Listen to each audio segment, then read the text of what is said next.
foot. Do you yield? Well, I ain't holding my weapon anymore, so yeah, I yield. Well, it stands to reason. For my lord's winner, Sir Joseph Connor! But good to see chivalry between the men. Sir James! Joseph Connor! Allow me to congratulate you on beating a peasant with a sword.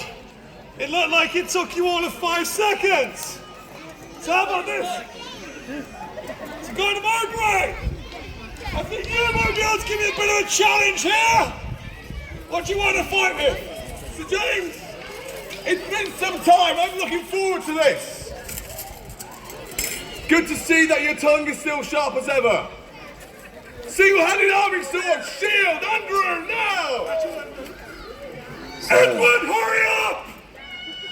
Some gentle words of encouragement from Sir James Danbury to his squire. So, single-handed arming sword and shield. Well, My lord, when you're ready, to the constable. To me. looks like the man from the south. To each other. My command! Now! So, green versus red. Who do you want to see win? Driven back. Oh! Cast aside that shield, but it's not slowing him down. Oh, wrenches away his opponent's shield. Fast exchange of blades. Spinning around each other.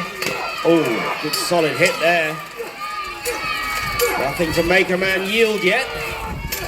Oh!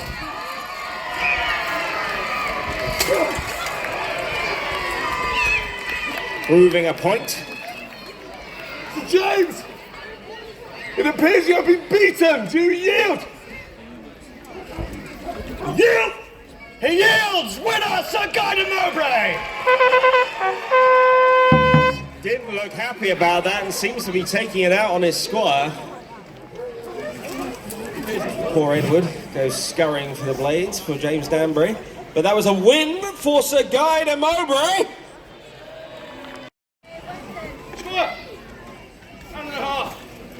Hand and a half sword, indeed. So the hand and a half sword, ladies and gentlemen, otherwise known as the bastard sword, because it is in between the two families of the two-handed sword and the single-handed. You may see the knights fight either way with it, or indeed you might see them half-blade and grip the sword halfway down it. So, Sir Guy de Mowbray is just preparing his helm. Move along. My command! Lay on! Well, if you're cheering for gold or green. Oh, look at that quick exchange of blades. Oh, Sir Guy de Mowbray coming off worse, but coming back with a pickaxe-like stroke. Ooh. Pommeling or pummeling each other. But neither man quite getting in there. Trying to find an opening. Oh! A bit of fancy footwork there from Guy de Mowbray. A wry smile from Miles Percy. Sir Miles, you did fight well. I asked you, do you yield? I was right. That was fun. I yield. What was that? He yields! Winner, Sir Guy de Mowbray! 2 rounds in the bag for the man in green. A warhammer and a shield. Well, ladies and gentlemen, a warhammer and indeed a mace cannot be made safe on the tournament field. They are blunt weapons and they do all of the damage that they would do on the battlefield. So if you get a good strike on a man's head, you may well still kill them.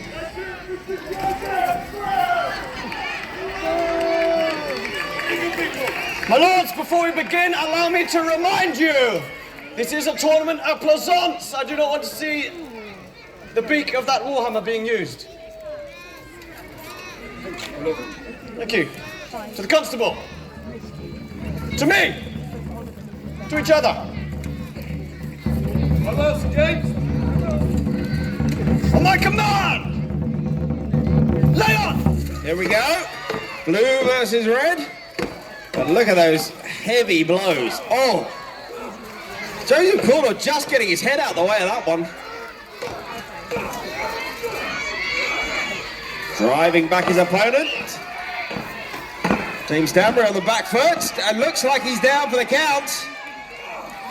But no, driving him back on the charge now. Oh! But he's lost the Warhammer.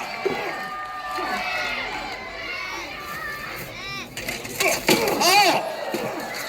Sir James! Sir James! The crowd making their feelings perfectly well known. Marshal! My lord. The shield is a weapon! He thinks I was disarmed, I was not.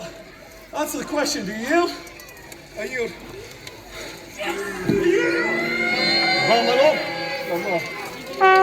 Well, it would appear that that victory went to the man in red, Sir James Danbury. Yes, Sir James Danbury. I guess that was a cheer.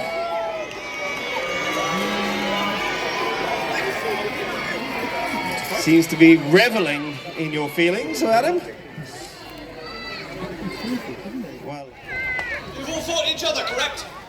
Correct. And Sir James, how many fights have you won? I think, my lord, there is still one person on this battlefield I haven't fought yet. Ah, you are correct, Sir James. No mistake.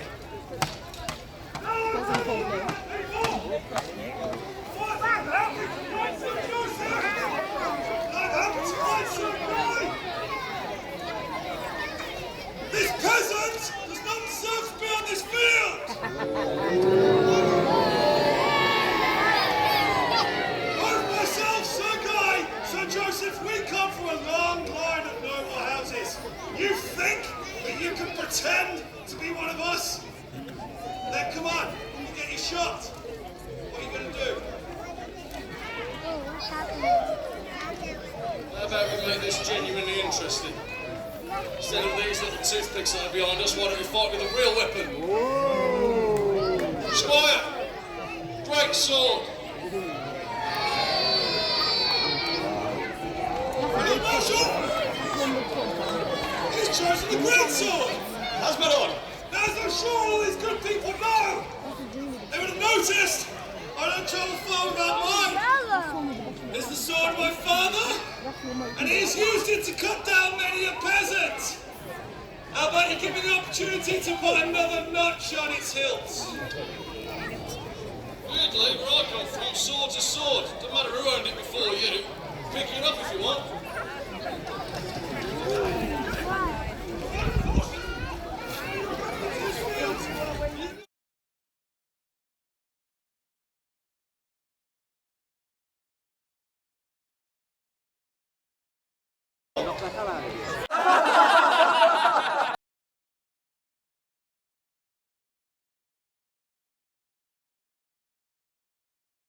later. So, ladies and gentlemen, we will look to our more heavily armoured Knight Marshal now to see how we shall proceed.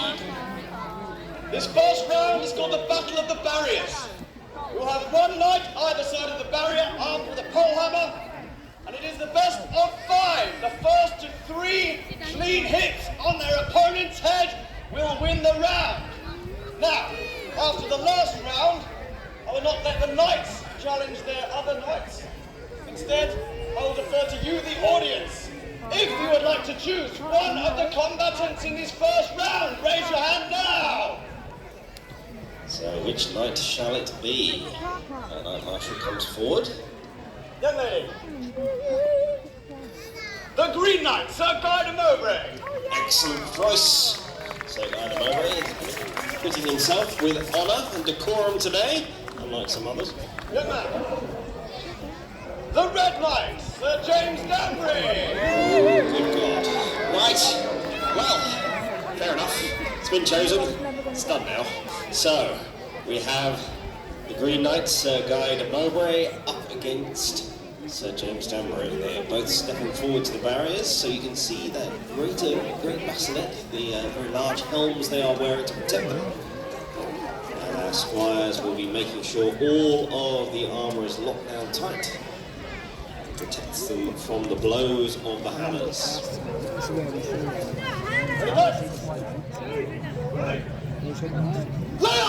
Well, it's green versus red. Show on your man. Both of them going for the same tactics here. Wheeling against one another, but neither one Scrappy and barrier! Well, ladies and gentlemen, the Knight Marshal calling that scrappy. I think that's going to be exhausting for the knights out there to score a point. So, we will be back at it again. Both of you were using the same tactic, taking the blow and striking around. Point red! Good solid strike from the man in red. You can see what they're doing, landing the pole in between their hands and then wheeling around. There was a butt strike there, but not solid enough to score. Green or red? Oh! Point red! Ladies and gentlemen, you might be running away with this. Your favourite knight. 2 points ahead. Guy Mowbray has it all to do here. Some solid blows there. So, Guy Mowbray or James Danbury to take it. Oh! Come along! Point red! Winner taking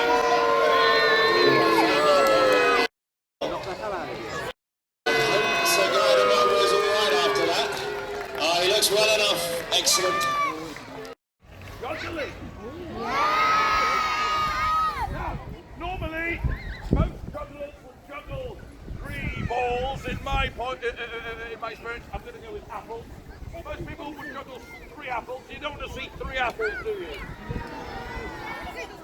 Most people would try and astound you by juggling with 5 apples. But you don't want to see 5 apples, do you? Ladies and gentlemen, boys and girls, for you alone, I will attempt 1 apple.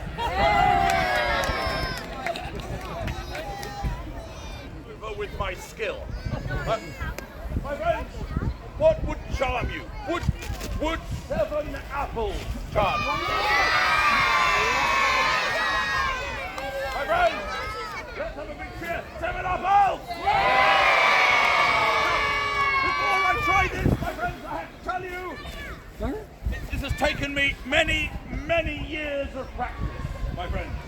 What I'm about to do is unfathomably hard. So, not only for your viewing pleasure, not only will I attempt to juggle 7 apples in the air at the same time, I'm also going to try and offer you another feat of skill while juggling. My friends, would you like me to do 2 things at the same time? Ladies and gentlemen, 2 acts of skill for your enjoyment. 7 apples in the air whilst miming.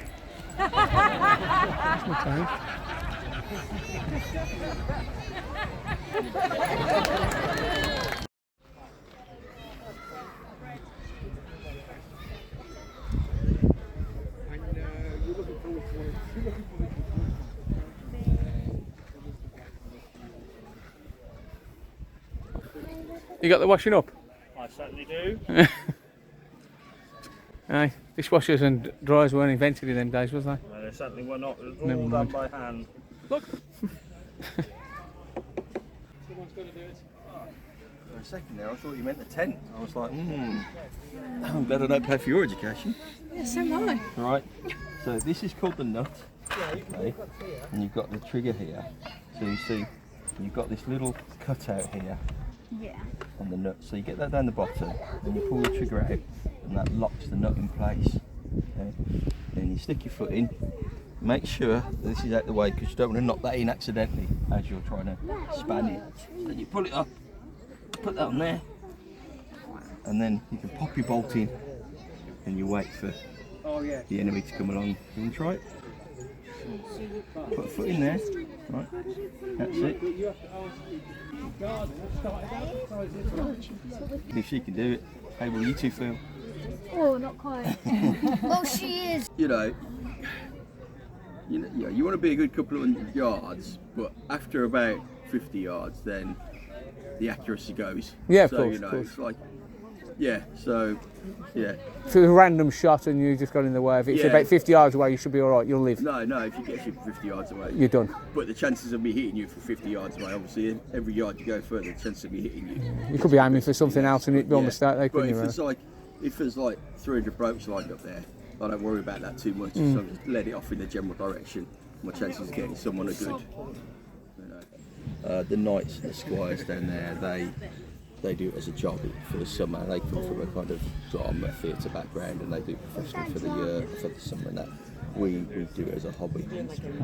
So everything here belongs to me, my family, and that belongs to another guy. Then you get things like the tent there and this fire training awning, and they belong to the group.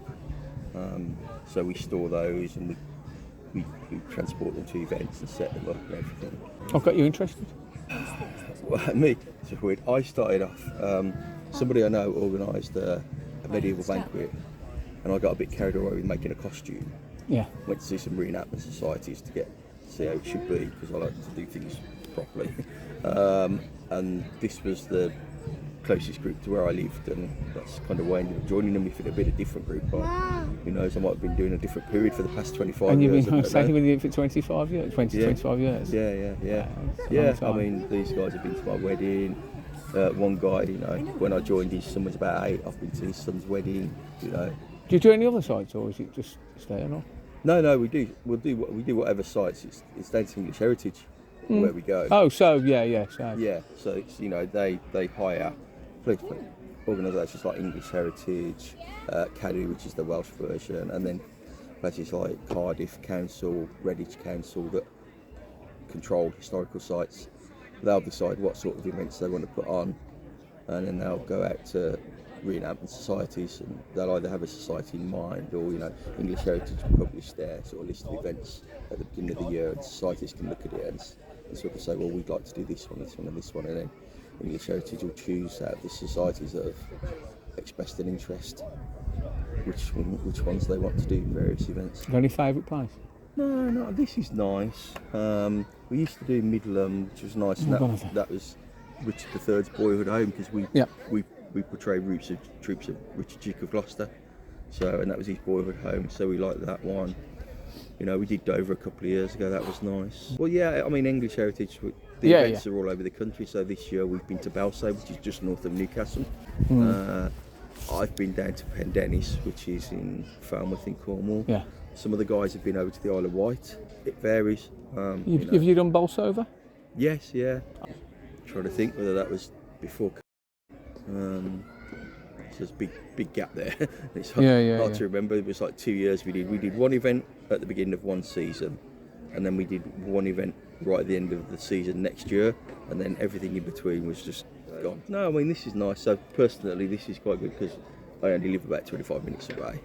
And you saw your own equipment? You purchased all your own equipment? Yeah. So I suppose, obviously, you're not just making a pottery wheel, it's all in authentic stuff. Yeah, so there's a whole industry out there, and there are craftsmen and women that will make anything you want, really. Some specialise in certain periods, like a lot of the time the armourers will specialise in late medieval armour. Yeah.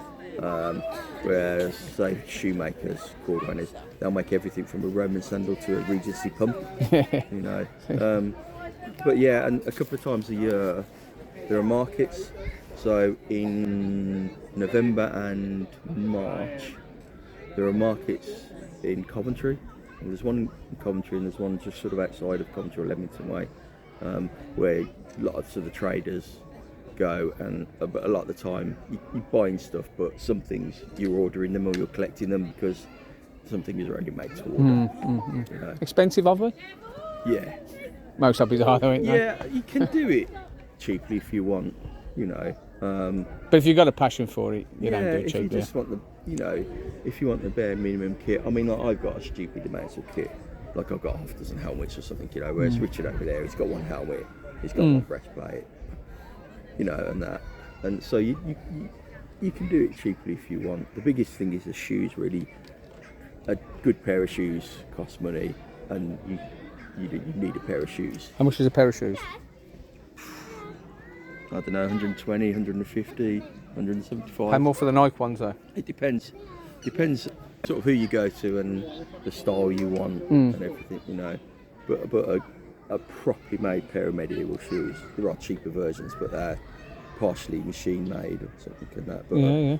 these You don't think of things like that. It wouldn't have crossed my mind actually, but these yeah. are completely handmade, exactly the way they would have been made. So that's Authenticity as much as you can, yeah. Yeah. So what is in their period, essentially, the materials were the expensive bit and the labour was the cheaper bit.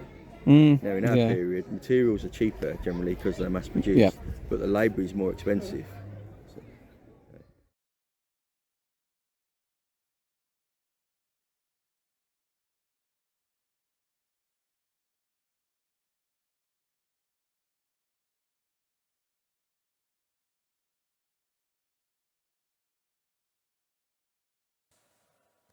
This is Bill Burton, a former voluntary worker at the English Heritage Trust, who was sacked after a complaint was made against him following an incident in a car park that was separate to that of the Kenilworth Castle. I did originally have about a 10-minute interview with him, but following a computer problem I lost the original footage with audio and 4K drone footage along with some video cam filming. I was, however, able to recover the video footage but without the audio. This is how the story was reported. A former volunteer has been told that he still is sacked from the Kenilworth Castle despite him going all the way to London to protest outside the headquarters of the charity that runs the tourist attraction. This was following an argument with a motorist about using the car park opposite the castle green. In the conversation I held with Bill, he told me that on this day he entered the car park and a middle-aged man in his 50s came bumper to bumper with him and told him to go back, saying it was a one-way and he was going the wrong way round, which Bill confirmed to me that he wasn't. Bill said the man became more and more aggressive, threatening to move him out the way with his car, which Bill described as an expensive Mercedes BMW type vehicle, but then said that the chap said to him he wouldn't bother damaging his car on that heap of junk that he drives, or worse to that effect. After this threat, the man complained to the English Heritage Trust at Kenilworth, and subsequently following meetings, Bill was sacked as a volunteer of 6 years and at least 3,000 hours of service. Bill took his protest to the headquarters of the English Heritage Trust initially for reinstatement, but Bill said that he has given up hope of this now and would settle for an apology now. Obviously, I do not know the entire story and presented it as informed and reported, but from my experience with Bill, he did not come across somebody who would have acted in such a way, despite the fact it had nothing to do with the English Heritage Trust at this time and was not on their property. So, obviously, there's an email address there. Share your thoughts, show Bill some support, and if you've not watched the Kenilworth Castle drone and ground footage, there's a link at the end. Cheers. See you on the next one.